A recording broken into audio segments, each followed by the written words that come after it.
cult leader and convicted killer Charles Manson, who died on Sunday, November 19 at the age of 83, built his own perverse mythology upon a foundation of occultism, race war, conspiracy theories, and, ultimately, murder. Yet in spite of his heinous actions, many of the reports surrounding Manson are inaccurate, the result of grotesque folklore being passed down through generations, until it was accepted as fact. Music journalist Legs McNeil, who co-authored 1996's groundbreaking Please Kill Me, the uncensored oral history of punk with Gillian McCain, hopes to change that. For 20 years, he and McCain have been working on a book that documents the late 60s California music scene and Manson's role in it, tentatively titled 69, though McNeil grouses, "We might change the title because I think that arsehole Quentin Tarantino just stole it. There's no lack of Manson reading material already on the market." Vincent Bugliosi and Kurt Gentry's 1974 book Helter Skelter remains the best-selling true crime book of all time. But over the past 20 years, McNeil and McCain have interviewed every possible person connected to the Manson family murders, several of whom have never spoken on record before. McNeil recently spoke to Billboard about his painstaking reporting process, the broken ideals of the late 60s California music scene, and Manson's gruesome, enduring legacy in popular culture. "When did you start working on this project?" Gil and I did the first interview in 1998, 2 years after the hardback of Please Kill Me came out.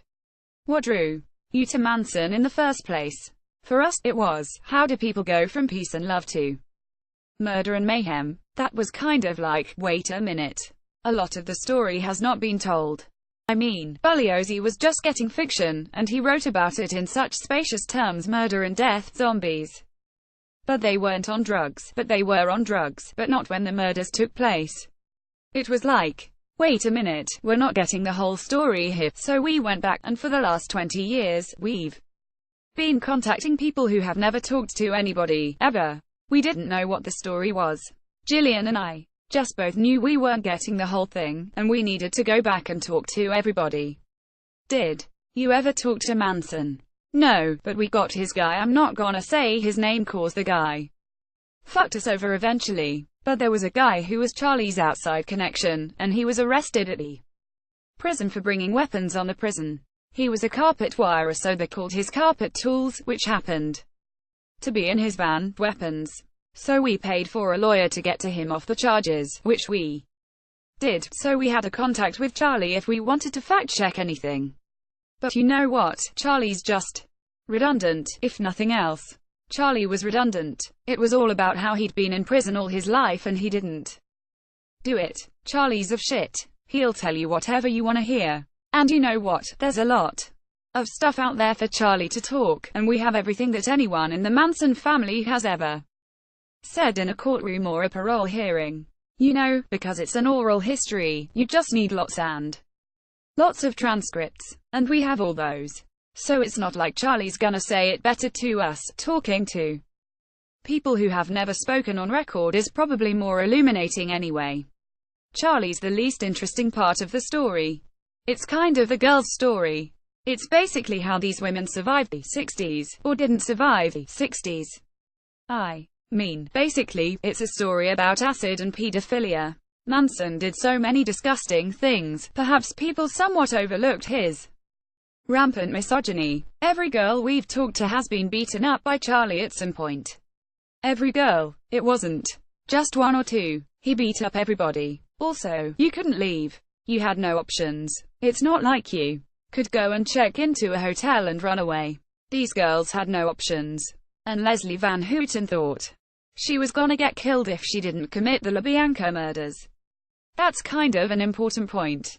When you found out Charlie was sick, did that impact your writing and reporting? No, we just knew we had to get this thing done, and we're almost finished now. We knew he was sick. We knew he was gonna die. But we've been working on deadlines for the last 4 years now. Do you have a release date? No, not at all. Because it's an oral history, we didn't know what we were doing for most of the time. Also, it's a very complicated story. Charlie gets out of jail by Long Beach and then goes to San Francisco. Then he's traveling back and forth But we have to track and we have to explain it so you understand. We basically have to walk you through the 60s, cause you really can't tell anyone. You've got to show them. And they've got to be really involved in the story. But the great thing about oral histories is the immediacy of the first-person narrative. How do you cut through all the misinformation surrounding Manson? Basically what you do is you just sit down and go, I heard it was this way. Is this right or wrong? And they usually go, that's bullshit. Man, what happened was, just ask the questions. So much of the history gets heavily glossed over in reports. A lot of these people didn't talk because it's been so mythologized, and people have gotten the story so wrong.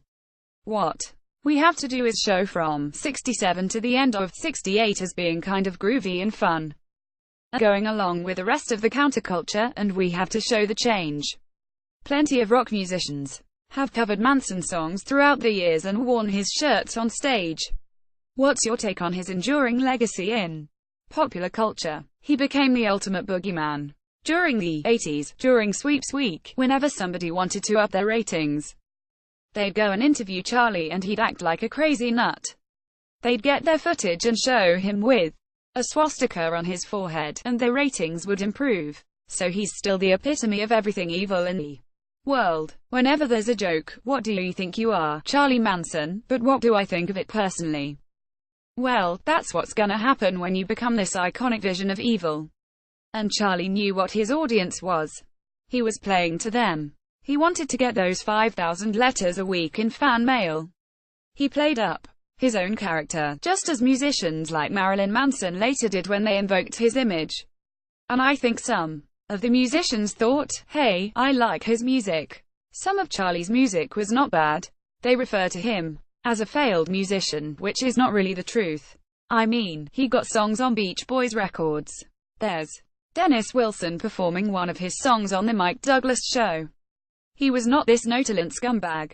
He was a scumbag, but he was not this notalent guy who got depressed and failed at the music industry, which is why he killed all these people. How has your perception of Charles Manson's place in history shifted while working on this project? That's a good question. I don't know, cause I'm still in it, and we're just finishing it now, so maybe that's a question to ask in a couple years, when I can actually walk away. So it's all still gestating right now. We know what we're doing, finally. With oral histories you don't know what you're doing for so long. I think if you read this book, you're gonna realize why there had to be a women's movement in the early 70s. Women in the 60s didn't have many options open to them. Free love was kind of just this invention made by guys so they could get laid.